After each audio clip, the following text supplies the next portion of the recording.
Olá, turma, tudo bem com vocês? Nós vamos dar continuidade aqui ao trabalho que foi interrompido por conta do coronavírus. E aí, antes de nós começarmos o capítulo 3, daqui a pouco, nós vamos falar um pouco sobre o que já foi estudado, né? Fazer uma pequena revisão sobre o conteúdo para vocês não perderem o foco. Bem, lá no capítulo 1, nós tínhamos estudado sobre a questão dos estados modernos europeus, como esses estados modernos surgiram. E aí, no slide que eu trouxe para vocês, fala que os estados modernos europeus eles surgiram do fortalecimento do poder real, tendo como fatores principais para esse crescimento a expansão do comércio, o crescimento das cidades e o enriquecimento da burguesia. Porque a nobreza feudal, ou seja, aquelas pessoas que eram ricas na época do feudalismo, que eram os senhores feudais, os grandes latifundiários, eles haviam se enfraquecido. E aí então todo esse poder que os senhores feudais tinham, ele acabou sendo transferido para as mãos do rei. O rei se tornou a pessoa então mais poderosa, rica daquela sociedade. Juntamente com o rei, outra classe acabou emergindo, surgindo e se transformando muito poderosa e rica, que foi a burguesia. A burguesia, juntamente com o rei, eles passaram a financiar algumas transformações que ocorreram na Europa lá no final da Idade Média. Dentre essas transformações, a gente vai estudar daqui a pouco, ou no próximo capítulo, lá no capítulo 3, nós vamos falar sobre as grandes navegações, que foram financiadas justamente pela união entre a burguesia e o rei, a monarquia. Os estados modernos eram caracterizados existia, digamos que, características para poder você saber o que é um estado moderno. As características principais são a unificação do sistema monetário. Por que a unificação do sistema monetário? Porque na época do feudalismo, nos feudos, que eram as fazendas, nos feudos, cada senhor feudal, cada feudo tinha um sistema monetário, ou seja, tinha uma moeda. Como, por exemplo, no caso do Brasil, a moeda vigente é o real. Nos Estados Unidos é o dólar. Na Europa é o euro. Então, nos feudos também eram assim. Só que o que foi que aconteceu? Quando o rei unificou todos aqueles territórios, ele acabou unificando também o sistema monetário. Agora era uma única moeda que, digamos que, era aceita em todo aquele território que era governado por determinado rei. Depois, a instituição de leis nacionais, porque na época dos feudos era igual na moeda. Cada feudo tinha sua lei. E então, dessa forma, o rei ele ficava enfraquecido, porque as leis elas eram obedecidas de acordo com o que era estabelecido pelo senhor feudal. Então, o rei ele criou um sistema monetário único e também leis nacionais, ou seja, aquelas leis valiam dentro de todo aquele território. Outra característica é a criação e a manutenção de um exército forte para poder garantir digamos que a solidez daquele estado. A organização da arrecadação de impostos, ou seja, na época do feudalismo existia arrecadação de impostos, só que ela não era tão organizada. O que foi que aconteceu na época dos estados modernos? Ela foi modernizada, essa arrecadação. E a centralização, claro que não podia faltar. A mais importante, ou uma das mais importantes características, a centralização do poder nas mãos do rei, porque na época do feudalismo não existia centralização. Cada senhor feudal mandava em seu território, governava seu território com suas leis, seu sistema monetário, seu pequeno exército. Só que com o surgimento dos estados modernos, uma única pessoa, um rei, passou a governar todos esses locais.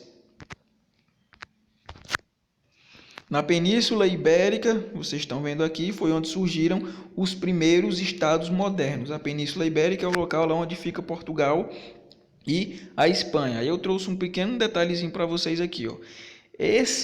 Digamos que esse surgimento desses estados modernos na Península Ibérica está aliado lá à expulsão dos árabes, dos mouros, dos muçulmanos que viviam na Península Ibérica. Que esse processo é conhecido como Reconquista, tá aqui, ó.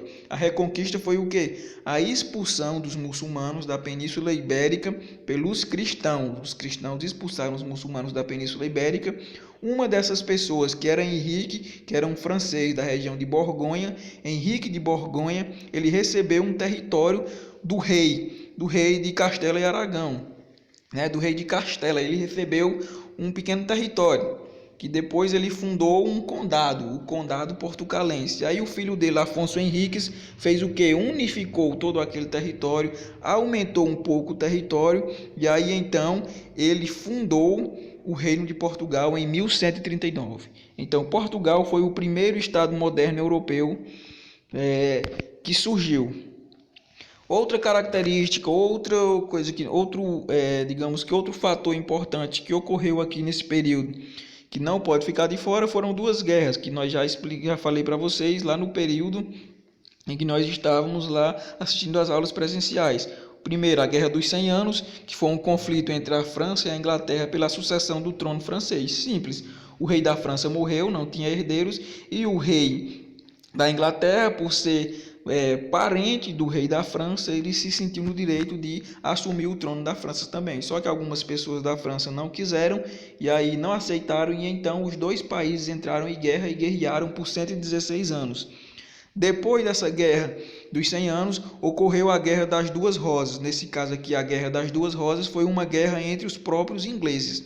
Ingleses de duas famílias, da família Lancaster e da família York. O que era que eles queriam? O trono francês. Brigaram por conta do trono francês, né? A Guerra das Duas Rosas recebeu esse nome porque no brasão da família Lancaster tinha uma rosa vermelha, no brasão da família York tinha uma rosa branca. Então, a Guerra das Duas Rosas. Uma característica dos estados modernos era o poder absoluto dos reis. Nesse período aqui, os reis eles governavam de forma absoluta, ou seja, eles podiam fazer tudo sem ser questionados.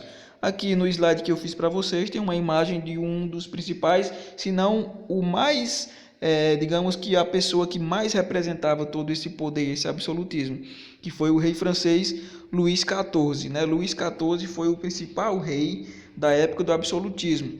E esses reis eles governavam de forma ilimitada e incontestável. Ninguém dizia nada, ninguém contestava o seu governo. E o poder que eles possuíam era ilimitado, porque existia uma teoria na época que dizia que os reis eles governavam porque haviam sido escolhidos por Deus. Era a teoria do direito divino dos reis. Então ninguém iria questionar um rei que havia sido escolhido por Deus para governar. Características dos estados modernos também ainda tem aqui, digamos que a política econômica que ocorria nos estados modernos, ela era baseada por esses pontos aqui, o metalismo, que nada mais era do que o acúmulo de metais preciosos como ouro e prata, a balança comercial favorável, ou seja, exportar mais do que importar, que trazendo para o nosso linguajar é vender mais do que comprar. O protecionismo seria você vender o seu produto e evitar que dentro do seu território vendessem outros produtos, como por exemplo, a França queria o quê? Vender os produtos que eram feitos na França e evitar que os ingleses vendessem os produtos ingleses na França. Era o protecionismo.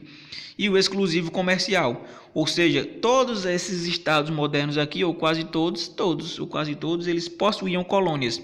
E essas colônias eram obrigadas a vender e comprar exclusivamente da metrópole. Era o exclusivo comercial, o pacto colonial. As colônias só podiam comprar, por exemplo, o Brasil só podia comprar de Portugal e só podia vender para Portugal.